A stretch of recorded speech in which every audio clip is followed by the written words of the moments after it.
प्रिय विद्यार्थियों, आज की इस ऑनलाइन क्लास में आप सभी का स्वागत है।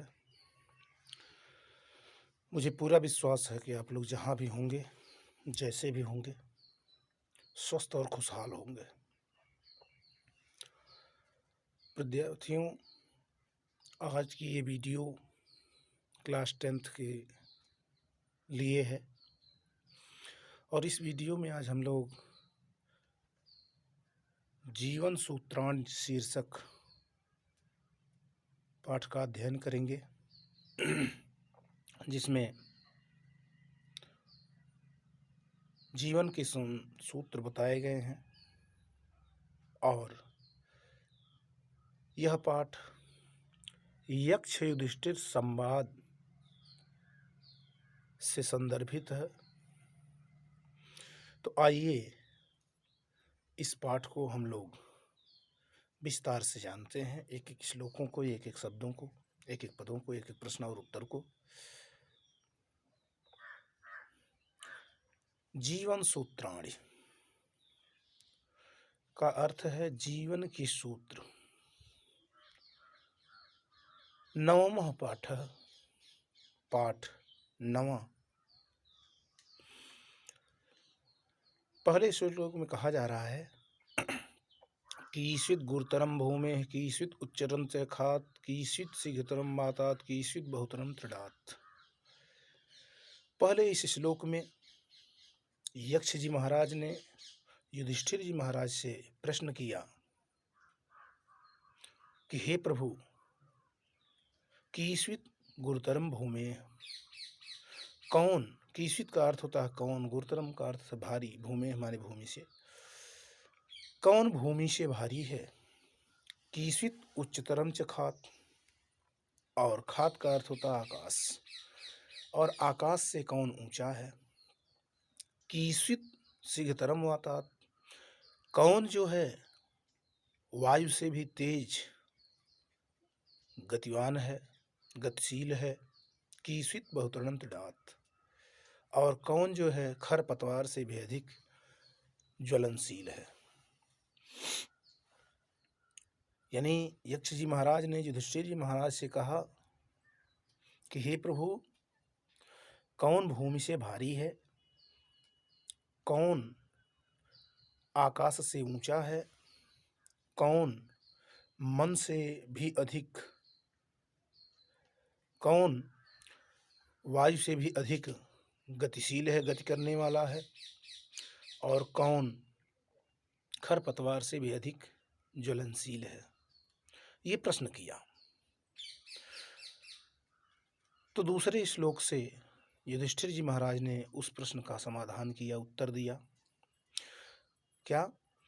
माता गुरुतरा भूमि खात पितोच्च तरस्तथा मनः शीघ्रतरम वाता चिंता बहुतरी त्रिडात। माता गुरुतरा भूमि, माँ जो है वह भूमि से भारी है। खात पितोच्च, और पिताजी जो हैं वो आकाश से भी ऊंचे हैं। मनः शीघ्रतरम वातात, और मन जो है वायु से भी अधिक गतिशील है, तीव्र गति से चलने वाला है। चिंता बहुतरी त्रिडात, और चिंता जो है खरपतवार से भी अधिक ज्वलनशील है, जलाने वाली है। क्योंकि खरपतवार तो सूखी वस्तुओं को जलाते हैं, मरी हुई शरीर को जलाते हैं, लेकिन चिंता जीवित व्यक्ति को भी जला देती है। इसलिए ये चिंता खरपतवार से भी अधिक ज्वलनशील है।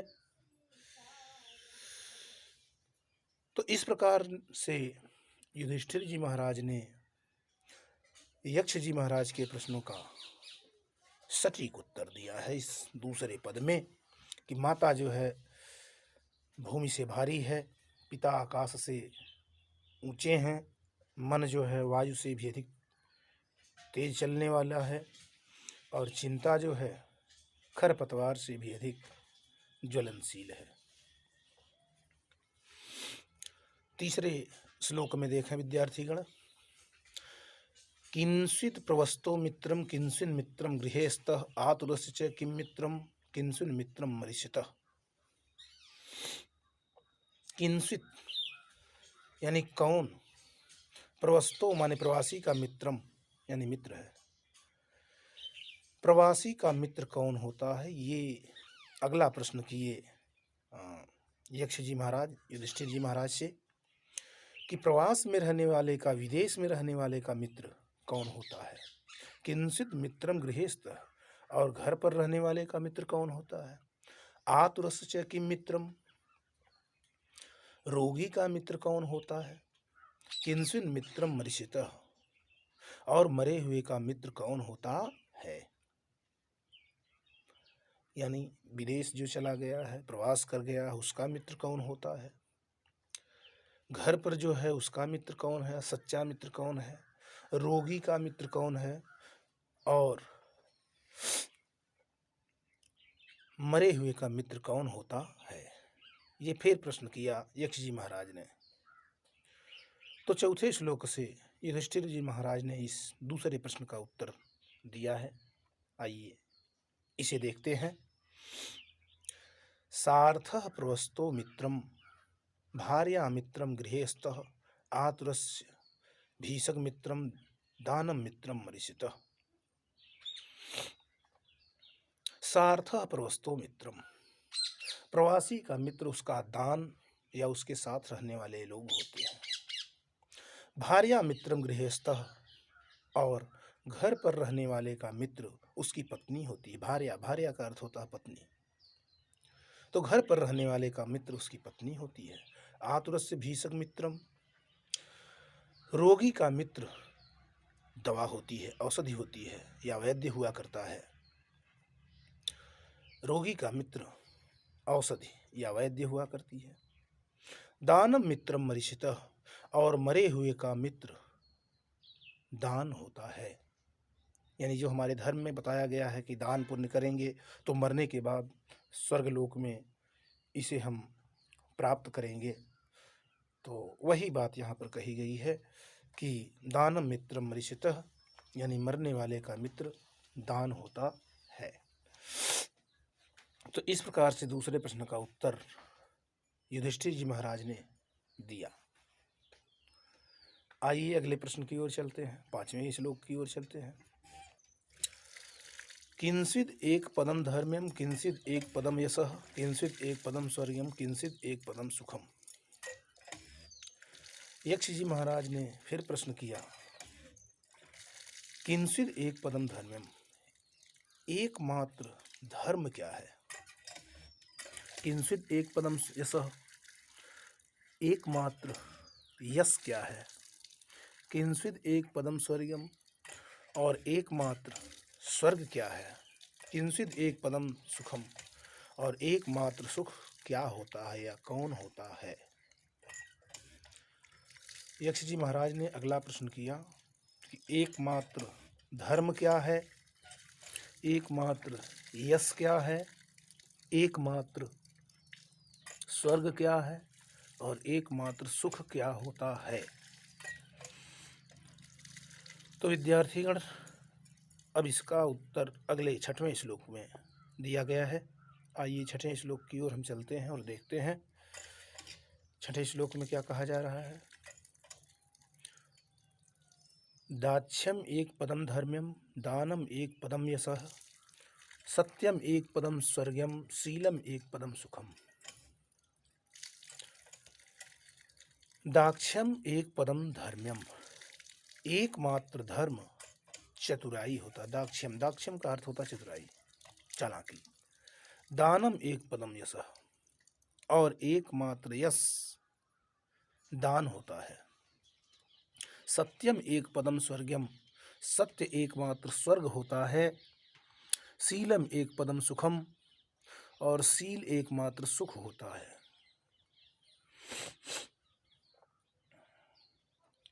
जी हाँ विद्यार्थियों, युधिष्ठिर जी महाराज ने जवाब दिया कि एकमात्र धर्म दाक्ष्यम यानी चतुराई होती है, एकमात्र यश दान होता है, एकमात्र स्वर्ग सत्य होता है, एकमात्र सुख शील होता है।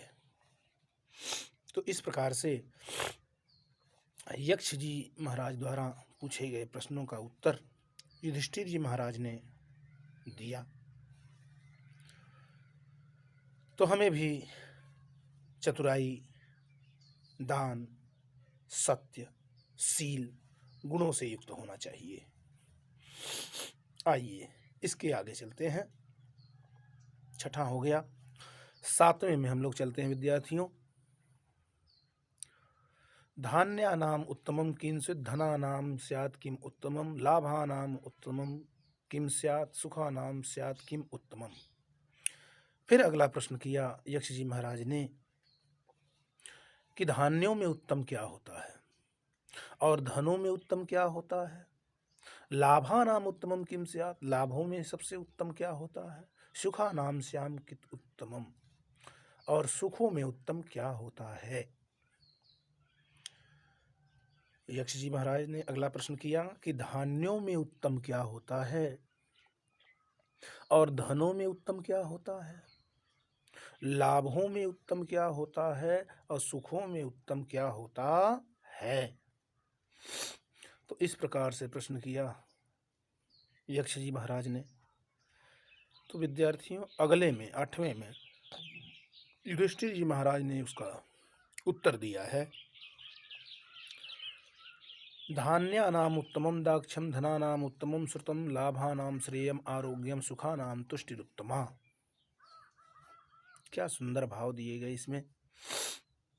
धान्यानाम उत्तमम दाक्ष्यम, यानी धान्यों में उत्तम दाक्ष्य है, चतुराई है।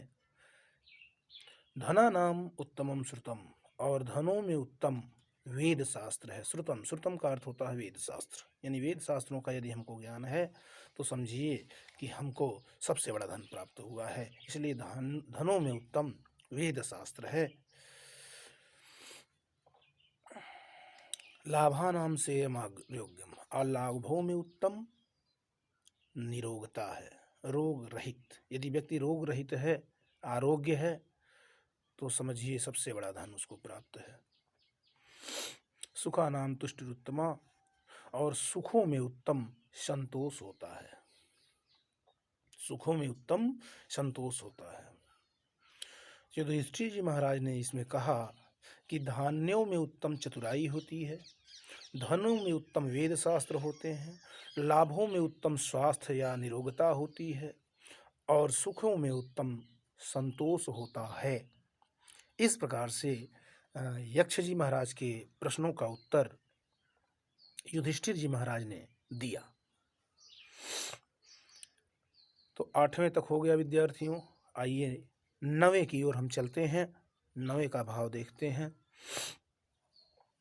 किम नु हित्वा प्रियो भवति किम नु हित्वा न सोचति किम नु हित्वा अर्थवान भवति किम नु हित्वा सुखी भवेत्। किम नु हित्वा, हित्वा का अर्थ होता है छोड़ करके। किम यानी क्या, नु माने निश्चय ही या निश्चित रूप से, प्रियो माने प्रिय, भवति माने होता है। यानी यक्ष जी महाराज ने युधिष्ठिर जी महाराज से प्रश्न किया कि मनुष्य क्या छोड़ करके प्रिय होता है, मनुष्य क्या छोड़ करके प्रिय हो जाता है। किम्नु हित्वा न सोचति, और क्या छोड़ करके मनुष्य शोक नहीं करता है। किम्नु हित्वा अर्थवान भवति, और क्या छोड़ करके मनुष्य धनवान हो जाता है, अर्थवान हो जाता है, मूल्यवान महत्ववान हो जाता है। किम्नु हित्वा सुखी भवेत्, और क्या छोड़ करके मनुष्य सुखी हो जाता है। यानी यक्ष जी ने पूछा कि क्या छोड़ करके मनुष्य सबके लिए प्रिय हो जाता है, क्या छोड़ करके मनुष्य शोक नहीं करता है, क्या छोड़ करके मनुष्य धनवान हो जाता है, मूल्यवान हो जाता है, और क्या छोड़ करके मनुष्य सुखी हो जाता है। नवें में ये प्रश्न किया यक्ष जी महाराज ने। तो आइए दसवें में युधिष्ठिर जी महाराज ने उसका उत्तर दिया है। आइए उस उत्तर को हम लोग देखते हैं। मानं हित्वा प्रियो भवति क्रोधं हित्वा न सोचति कामं हित्वा अर्थवान भवति लोभं हित्वा सुखी भवेत्। मानं हित्वा प्रियो भवति, मानम यानी अहंकार, गर्व, घमंड। हित्वा यानी छोड़ करके, प्रियो माने प्रिय, भवति माने होता है। युधिष्ठिर जी महाराज ने उत्तर दिया कि घमंड को छोड़ करके मनुष्य सबके लिए प्रिय हो जाता है। क्रोधम हित्वा न सोचती, और क्रोध को छोड़ करके मनुष्य शोक नहीं करता है। कामम हित्वा अर्थवान भवति, और इच्छाओं को त्याग करके, कामनाओं को त्याग करके मनुष्य धनवान हो जाता है। क्योंकि हमारे वहाँ संत परंपरा में बताया गया है कि चाह मिटी चिंता मिटी, मनवा बेपरवाह, और जिसको कछु नहीं चाहिए वाही साहंसाह। ये संत परंपरा, धर्म परंपरा, आध्यात्म परंपरा यही कहती है कि जिसकी इच्छाएं पूर्ण हो गईं, समाप्त हो गईं, वही इस पृथ्वी का सबसे बड़ा धनवान व्यक्ति है, वही इस पृथ्वी का बादशाह है, सच्चा बादशाह वही होता है। तो यहाँ युधिष्ठिर जी महाराज ने भी वही कहा है कि कामम हित्वा अर्थवान भवति, इच्छाओं को त्याग करके, मनुष्य छोड़ करके मनुष्य धनवान हो जाता है। अलोभम हित्वा सुखी भवेत, और लालच को छोड़ करके मनुष्य सुखी हो जाता है। जिसको लालच नहीं होगी उस मनुष्य को संसार का सबसे बड़ा सुख प्राप्त होगा। तो विद्यार्थियों, इस प्रकार से इस 10वें में युधिष्ठिर जी महाराज ने सटीक उत्तर दिया है कि घमंड को छोड़ करके मनुष्य प्रिय हो जाता है, क्रोध को छोड़ करके मनुष्य शोक नहीं करता है, इच्छाओं को छोड़ करके मनुष्य धनवान हो जाता है, और लोभ को छोड़ करके मनुष्य सुखी हो जाता है। तो इस प्रकार से युधिष्ठिर जी महाराज ने यक्ष जी महाराज के द्वारा पूछे गए 5 प्रश्नों का उत्तर इन 5 श्लोकों के माध्यम से दिया है। तो मुझे उम्मीद है कि ये वीडियो आपको ज़रूर पसंद आएगी, और यदि कहीं समझने में आपको दुरूहता आती है, कठिनाई आती है, तो उसे हमें अवगत कराएंगे, और ताकि हम उसका सही ढंग से निवारण कर सकें। यदि कहीं दुरूहता है तो, कठिनाई है तो, और नहीं तो बहुत अच्छा। आप सभी लोगों को बहुत बहुत धन्यवाद। शुभ दिन।